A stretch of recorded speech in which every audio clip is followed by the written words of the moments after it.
상대 역시 당신을 사랑하는 마음이 조금이라도 남아있다면 이러한 사과를 절대 쉽게 무시하진 않을 겁니다.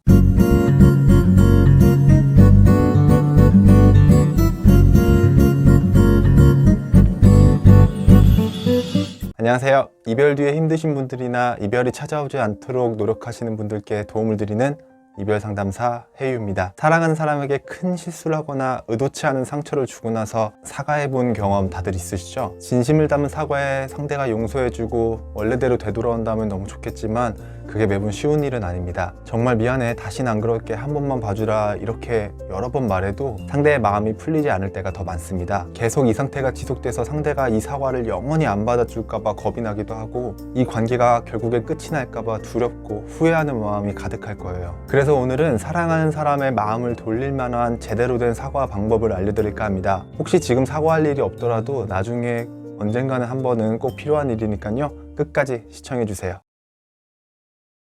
제대로 된 사과가 있으면 잘못된 사과 방법도 있겠죠. 잘못된 방법만 피해도 꽤 괜찮은 사과를 할 수 있습니다. 지금부터 사과할 때 어떤 것들을 조심해야 되는지 좀 알려드릴게요. 첫 번째로, 꾸며내서 사과하지 마세요. 연예인들이 물의를 일으키고 SNS에 사과문 같은 걸 올리면 열의 아홉은 비난을 굉장히 많이 받습니다. 왜 그럴까요? 왠지 억지로 쓴 것 같고 진짜 사과하는 사람의 그런 마음이 전혀 느껴지지 않았기 때문입니다. 분명 엄청 고민해서 쓴 걸 텐데도 사람들은 이게 진짜 사과하고 싶은 마음이 있는 건지 없는지를 바로 구별해냅니다. 사랑하고 가까운 사람이면 더욱 그렇겠죠. 가짜 사과는 바로 들통나기 마련입니다. 물론 원래대로 되돌리고 싶은 마음이 굉장히 크다는 거 잘 알고 있습니다. 하지만 이 불편한 상황을 벗어나고 싶은 마음이 큰 건지 진짜 후회하고 잘못을 느껴서 사과하고 싶은 마음이 큰 건지 상대는 기가 막히게 구별할 수 있습니다. 혹시라도 꾸며낸 사과에 상대가 용서를 했다면 그거는 그게 실제로 별일이 아니어서 그랬을 수도 있고, 아니면 상대 역시 이 관계가 망가지는 게 두려워서 잠시 눈 감아준 걸 수도 있습니다. 근데 후자의 일이라면 별로 안심할 만한 일은 아닙니다. 아마 언젠가는 또 비슷한 이유로 사과할 일이 생길 수도 있으니까요. 그리고 아마 그때는 눈 감아주기가 힘들지도 모릅니다. 그러니까 정말로 내가 잘못했다고 느끼는지 후회하고 있는지를 스스로에게 먼저 잘 물어봐야 됩니다. 그렇게 되면 말뿐만 아니라 눈빛이나 온몸에서 당신의 진정성이 잘 전달될 겁니다. 그리고 두 번째로, 상대의 감정에 먼저 사과하지 마세요.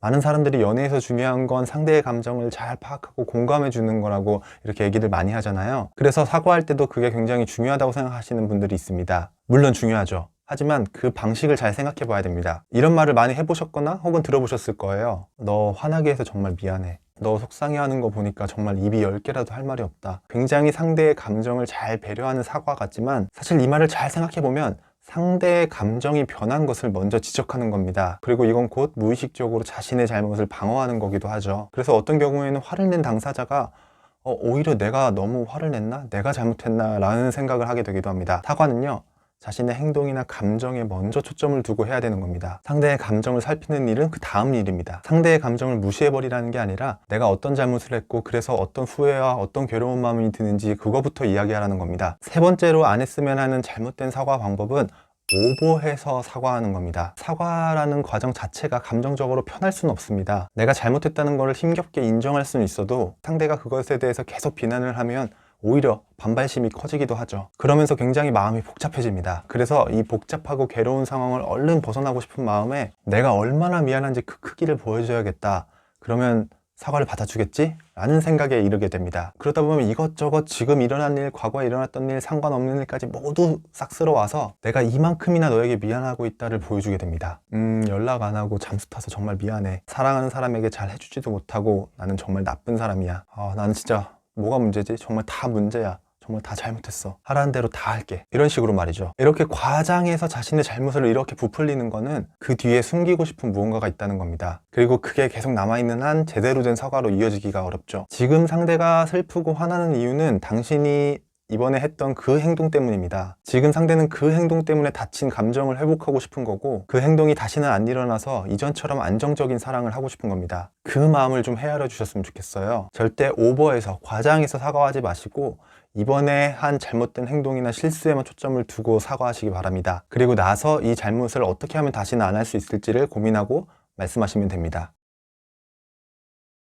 네, 제가 말씀드린 세 가지, 감정을 꾸며낸 사과, 상대방의 감정에 먼저 사과하는 거, 문제를 회피하는 오버하는 사과, 이런 것들을 주의하시는 것만으로도 관계를 더 악화시키는 나쁜 사과를 하지 않으실 수 있습니다. 그러면 이제 좋은 사과, 효과적인 사과는 도대체 어떻게 해야 되는지, 어떤 단어나 어떤 상황에 써야 되는지 뭐 이런 것들, 이런 스킬들이 좀 궁금하실 텐데요. 저는 오늘 구체적인 스킬보다는 마음가짐에 대해서 얘기하고 싶습니다. 우리가 몸짱이 되고 다이어트를 하는 구체적인 방법을 몰라서 매번 실패하는 게 아니잖아요. 결국 왜 운동해야 되지? 어떤 모습이 되고 싶지? 라는 구체적인 마음가짐이 있어야 목표를 이루는 것처럼 사과하는 자세에서 중요한 마음가짐이 무엇인지 알게 되면 상대와의 관계를 회복할 만한 명품 사과의 방법을 스스로 찾으실 수 있습니다. 사과라는 건 단순히 미안함을 표현한다는 정의로는 좀 부족합니다. 사과는 상대방과 공감하고 있다는 의미이기도 하고 또 상대방에게 상처를 준 것에 대한 책임을 인정하는 일이기도 합니다. 책임을 인정한다는 건 이 경우에는 곧 잘못을 인정한다는 것과 똑같은 말이죠. 그리고 잘못을 인정하기 위해서는 바로 겸손함이라는 미덕이 요구됩니다. 제가 말하고 싶었던 마음가짐이 바로 겸손함입니다. 사과에서 이 겸손함이라는 것이 의외로 많이 중요합니다. 사과를 계속 하다 보면 이런 감정이 올라오게 됩니다. 분명히 내가 잘못한 건 맞긴 한데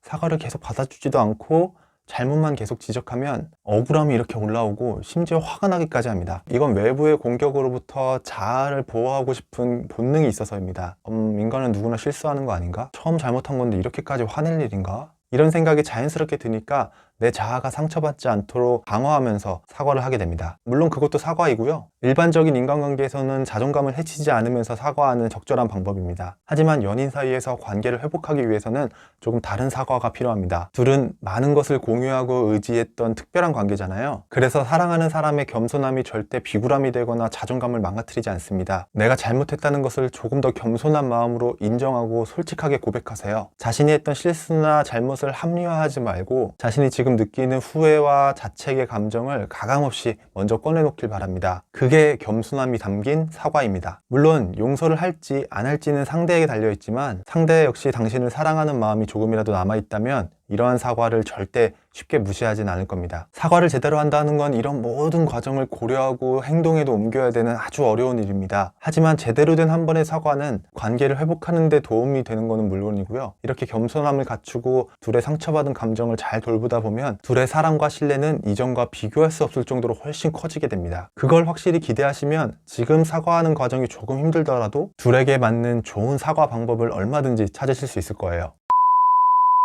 네, 오늘은 사랑하는 사람에게 제대로 사과하기 위해서 해서는 안 되는 행동 3가지와 사과할 때 갖춰야 될 마음가짐에 대해서 이야기해 보았는데요. 영상 끝까지 보신 분들께 마지막으로 당부드리고 싶은 게 있어요. 세상의 모든 잘못이나 실수가 진심이 담긴 사과로 용서받을 수 있는 건 아닙니다. 회복하기 어려운 상처를 주었다면 용서가 아니라 문제 해결이나 전문적인 치료가 먼저 필요하다는 것을 말씀드리면서 오늘 영상 마치도록 하겠습니다. 오늘 영상 어떠셨나요?